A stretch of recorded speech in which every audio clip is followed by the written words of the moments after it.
Alright, teachers, I don't just kind of piggybacking off of what we talked about this morning, ELL learners. Another resource here within YouTube. I'm not sure if you've used this. If you have, I apologize for spewing information that you already know, but it has an auto-translate option into any language that basically we could imagine.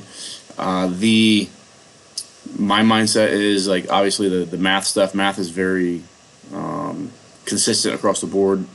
Finding it in YouTube is pretty easy. Maybe not so easy to find social studies content or English content that's directly related to what you're talking about in class. But that being said, your own videos can be made and then translated into the language that's necessary. So the students are still going to hear the English, but the subtitles are going to be in their language, which it's not ideal, but it may be of some benefit. So explain how you get to this. So on any video that you want to, you're going to click down here on the settings. Oh, that was weird. Alright guys, so trying to give you another resource for our ELL learners, as we talked about this morning. The functionality of YouTube has some built-in auto-translate subtitles, which obviously is not ideal, but it's better than maybe nothing. If you already know about this, close the video out and continue doing what you're doing, but it's an option. In the math world, I think it'd be beneficial because YouTube is pretty good for math across the board. It's pretty consistent, and a lot of the videos are pretty accessible. I've actually found that a lot of our textbooks that we use have other instructors using the exact same textbook, giving the same section lessons that we'd be giving. So it might be easier in those courses. I know English, social studies might not be as easy to find something that directly links to what you are teaching that day. However, your own videos, like maybe for instance if you were to record class, you can then translate your lesson into Spanish or Thai for the students that you have. Now it's just going to be subtitles, so they're still going to hear the English, but they'll be able to read at least what you're talking about. So in my mind, and tell me if I'm an idiot for thinking this, but you know, those students most likely there's really does it make sense to have them on par with what my other students are doing in regards to like time? So if they're 2-3 days behind the rest of class, does that matter?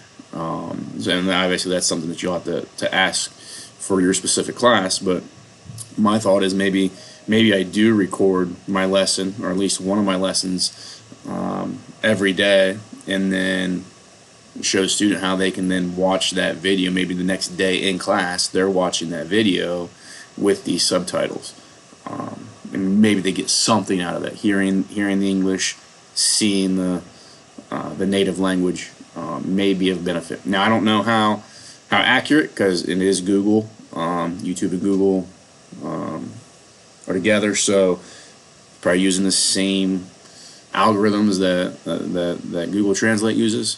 So I know some of you expressed that it's not perfect, which I imagine it's not. But again, maybe better than nothing.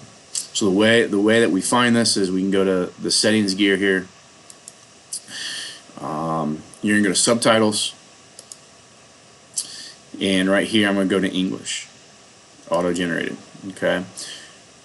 When I clicked that, there's another option that popped up. So I'm gonna click on this again, and I might have to go down to the gear again to get this to pop up.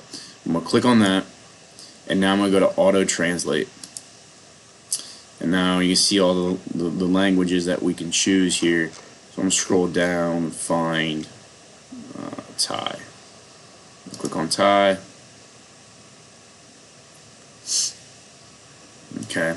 So now you can see as I start playing it, still in English, but maybe Pat can get something from this. I don't know. but it's worth a shot. We go back to this, and again, maybe I want to go or translate again, put it into Spanish.